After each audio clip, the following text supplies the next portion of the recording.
Hello, I'm Shyboy616 and welcome to my studio.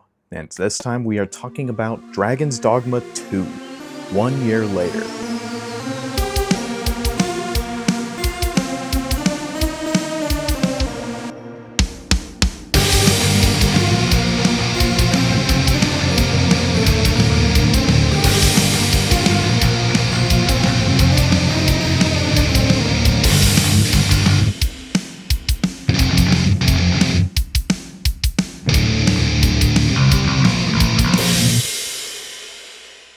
It's officially been out for an entire year. What's changed? Is it worth getting? Now, I played this game when it came out. I actually pre-ordered it, got the deluxe edition, and I had a lot of fun with it. A lot of people were not too impressed and were quite upset about the initial release of this game. Now, I did not play Dragon's Dogma when it first came out, the original. Only about a year or so before 2 came out, I had gotten Dragon's Dogma Dark Arisen on Steam and played the entire thing on my Steam Deck, and I loved it. Beat the whole thing in about, I think like 40 hours, and then I started New Game Plus, and I realized I screwed up a few things, because this game series loves to not tell you stuff. It wants you to figure things out. So I did make it through the entire thing to the post game, and then I realized when I started New Game Plus, oh crap, there was stuff I could have bought and acquired at the end game for my New Game Plus, and I just missed out on it. And there's tons of quests that I simply did not get to see or do because I was just rushing the main quest line. That's just how I am. I didn't do all the side quests, and that's something I wish I had done the first time. With all that in mind, I made sure I did all of those sort of things, paid attention to those little details as much as I could in Dragon's Dogma 2. I did play through it within that first month that it came out, and I did see some of the issues people were having. First, what I want to bring up, people were really pissed off about the microtransactions, and I am here to say, if you look at what they are, you do not have to buy a single one. I know I got the deluxe edition and some of those things that the microtransactions are for, you do get as a part of that, but even if I didn't, I could have acquired pretty much all of those things with the exception of the camping gear and the adventurer's boon, where it's just starter gear. That's a little better than the stuff you actually find first off. But as long as you're playing through the game, you're gonna get better gear really quick. I only use those swords for like maybe the first 2 missions, and immediately I found something better. And all the other stuff like the fairy stones, things like that, you find them really easy. You either just find them in chest, get them as quest rewards, or you get enough gold doing all the quests, you can just go buy one at the few places they are sold. I ended up at the end of the game with too many. I had way more than I needed because most of the stuff, it is in fact within walking distance. Yeah, towards the end, as you've gotten further along, you're gonna need them a little more if you don't want to do all the walking around, which is fair. So microtransactions, yes, bad, but absolutely not needed. I really hope no one bought any of them because it's stupid. All stuff can be acquired very easily simply by playing the game. Second, this one, fair. Performance. A bunch of games come out not quite finished, not completely polished, and the day 1 patch is a normality at this point, and Dragon's Dogma 2 is not an exception. There was issues with heavy frame drops, and it was very CPU reliant, and this was something that was seen most of all when you are in the large city areas. There's a lot more NPCs running around, and it couldn't quite load in right. Now, I did experience this, but it was never to the point that it was unplayable. Yes, it was annoying seeing people pop in and the little stutters of going in and out of the town, but it was never to a point where I just felt like dropping the game because it wasn't loading fast enough. It played just fine. I do have a fairly nice PC, not super high-end or anything like that. I have a 2700X and 3070 Ti with 32 gigabytes of RAM. So for the most part, I didn't really run into any issues with the game, and I was playing at 1440p. Now, I did see consoles were having a little more rough because I believe they were locked to 30 frames on Xbox and PlayStation, and the frame drops I was talking about were much more noticeable on there. At least to my understanding. I have not played these console versions. I don't know anyone that played them on console. The few people I do know have played it also just played it on their own PC. So what was very nice is that most, if not all, the patches that came out went towards performance, as well as stuff just to make the game a little easier and less frustrating. There were some bugs. I didn't run into any of them, but apparently a lot of other people were, like quests getting stuck, NPCs and pawns doing really stupid things. Which part of what makes the game unique is the pawn system. Not only do you get to create your own character, you create a main follower and then you can hire 2 others to form a party of 4. And these other followers will either be ones already included with the game made by the developers, or they're ones you hired that were made by other players.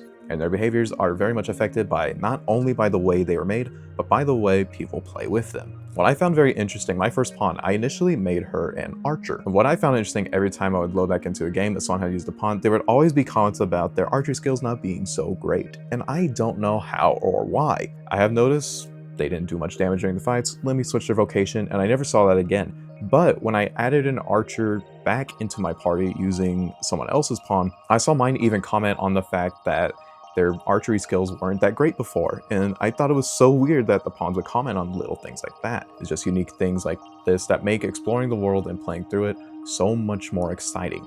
The combat, the different vocations really affect your playstyle. It's a lot going on. It's really cool to get into, learn all the different things. Exploring the map is a ton of fun too. I spent maybe 20 out of my 50 hours beating my first playthrough just exploring to get all the beetles and seekers tokens. Why? I wanted to be able to hold more crap and have more gear. And as it turns out, the armor you get from the seekers tokens I think is one of the best armors you can get, and so I've kept it on my main character since I unlocked it. And I still don't have all of them. Even with all that time I spent, I don't even have all the seekers tokens, all the unlockable items. There's still so much for me to do in a New Game Plus, because there's some side quests I didn't do, and I want to get back to the post-game area because there's a few things that I didn't get. Because while the story wasn't the greatest, I know people were mad that it feels more or less like a retread or rehash of the first game. I feel like there's a reason for that. The idea of the Arisen is that it is a loop, there's always another one, and they're always repeating the same thing. And the endgame does address that. After defeating the dragon, you become the true sovereign, you take over the kingdom, but there's this guy here saying, hey, you think this is it? Is this really what you want? And you get thrown into a time loop of fighting the dragon over and over. But if you have this certain item, you use it while you're riding the dragon, and you entered the true endgame. Because if you notice, when you load up the game, it simply just says Dragon's Dogma. It doesn't say 2 for some reason. You get to the post-game end world, it finally says Dragon's Dogma 2. You finally made it to the true ending. And it's a lot harder than the rest of the game, and you're also on a time crunch because if you don't beat it, you gotta start it over. Luckily, I was pretty geared up, so I didn't really have that problem, but the final fight did take quite a while. I thought this was a really cool idea, and I saw this other video, and there's a good chance you probably recommended that over this one, so if you watched his and came to mind, thank you. In this video, he explains some of the behind-the-scenes stuff about the development and his theories on why this game is the way it is. Because it absolutely feels like when you're first playing the original, but you know, everything's redone, reworked, feels a little better, it looks nicer with the newer graphics, and there's some things added while other things were taken away, and I can understand the frustrations with that. But I think what we got in this game is excellent. I really enjoyed it the whole way through, a lot of fun, and I was very happy to see that developers were addressing issues that people were having to improve the game. A lot of it was improving the overall game mechanics, because besides performance issues, they also addressed, well, the way things played. Looking through the patch notes here, especially up to a little more recently, a lot of things were addressed to the different vocations, making them stronger, making moves better, making them use less stamina based on your character. And reading through all these improvements, it's like, wow, I beat this game as it was beforehand. Some of the stuff is going to feel completely different now, because all these things really affect the way you play. Maybe it's like, oh, I didn't really like the fighter because he felt too weak. Well, now, maybe he's pretty freaking badass because all the moves are way better now. Maybe this time when I play the mage, it will be a little more fun. Now, Dragon's Dogma 2 1 year later, is it finally worth it? I personally found it worth it from the start. I didn't really run into any issues, but when I started my New Game Plus a few weeks ago, after all these patches have come out, I did notice the game plays way smoother. I'm definitely getting higher frames than I used to. It looks nice. I'm not experiencing as many pop-ins except like when I do a fast travel. And I imagine if I was playing through and I found these quests that people were getting stuck on, it would have been pretty annoying to realize like, oh, this game's playing great, and all of a sudden I'm stuck somewhere. But as they've been addressing all these different issues people have been having, I think this is an ideal time to get the game. Because as it seems now, it's probably not really worth getting games when they first come out anymore, which really sucks. But as long as developers actually address it and you come back a year or so later, hopefully just within that first year, it's more than worth it. And by that time, there's a pretty big discount on it when it comes to holiday sales and all that. Because right now, if you look on major sales, you could probably get Dragon's Dogma for about half off its original price. So getting a AAA title for $35 on sale, that's pretty cool, but a little depressing that that happens within a year. So from my understanding, it does seem so that Dragon's Dogma 2 is more like the game that the creator originally wanted to make. And with that in mind, overall, I think I do enjoy Dragon's Dogma 2 more than the original. Now, I did not play through the Dark Arisen DLC, but apparently that wasn't even made by the same guy, it was someone else over that. But I still want to revisit it.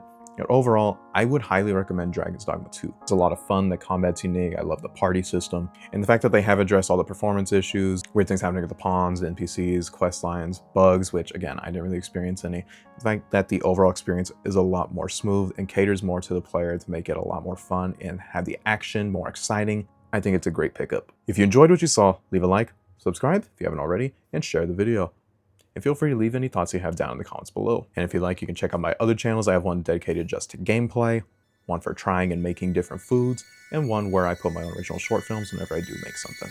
I also do some streaming. I'm currently trying to be better about having an actual consistent schedule. Maybe you guys can help me out with that. I'm Shyboy616, and I will see you next time.